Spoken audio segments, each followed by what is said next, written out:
अस्सलाम वालेकुम। आज मैं आप लोगों के साथ चिली ऑयल या चिली गार्लिक ऑयल की रेसिपी शेयर कर रही हूँ। इसे आप चाइनीज़ फूड्स के साथ-साथ डिफरेंट रेसिपीज़ में भी यूज़ कर सकती हैं। रेसिपी बहुत ही सिंपल सी है। रेसिपी स्टार्ट करने से पहले अगर अब तक आपने मेरे चैनल को सब्सक्राइब नहीं किया तो प्लीज़ सब्सक्राइब कर लीजिए। तो आइए शुरू करते हैं।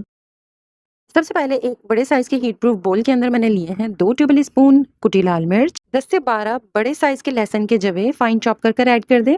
1 टीस्पून पेपरिका पाउडर या तलहार मिर्च पाउडर कलर के लिए ऐड कर रहे हैं, बिल्कुल ऑप्शनल है। इसके बाद मैंने इसमें हाफ टी स्पून सॉल्ट और 1 टेबल स्पून तेल या सेसमी सीड्स ऐड किए हैं। अब एक पैन में मैंने 1 कप तेल गरम होने के लिए रख दिया है। साथ ही इसमें मैं कुछ गरम मसाले ऐड कर रही हूँ ताकि उनकी खुशबू इस ऑयल के अंदर इन्फ्यूज हो जाए। मैंने ऐड किया है 1 टेबल स्पून काली मिर्च, 2 से 3 हरी इलायची, 2 टुकड़े दालचीनी, 2 टुकड़े बादियान के फूल और 1 तेजपात का पत्ता।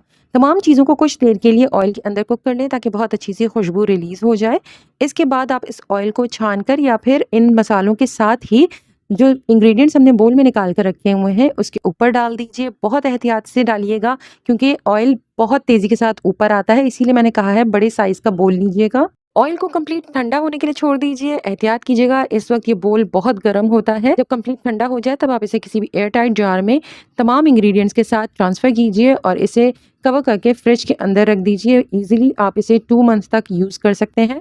इस ऑयल को आप फ्राइड एग के साथ एंजॉय कर सकते हैं। मोमोज के साथ जो डिपिंग सॉस सर्व होती है उसमें भी ये यूज़ होती है। इसके अलावा बहुत सी रेसिपीज़ में इस्तेमाल की जाती है। बहुत ही वर्सटाइल ऑयल है। वीडियो अगर आपको पसंद आए तो प्लीज़ लाइक शेयर कमेंट कीजिएगा। मेरे चैनल को सब्सक्राइब करना मत भूलिएगा। अपना और अपनों का बहुत ख्याल रखें। अल्लाह हाफ़िज़।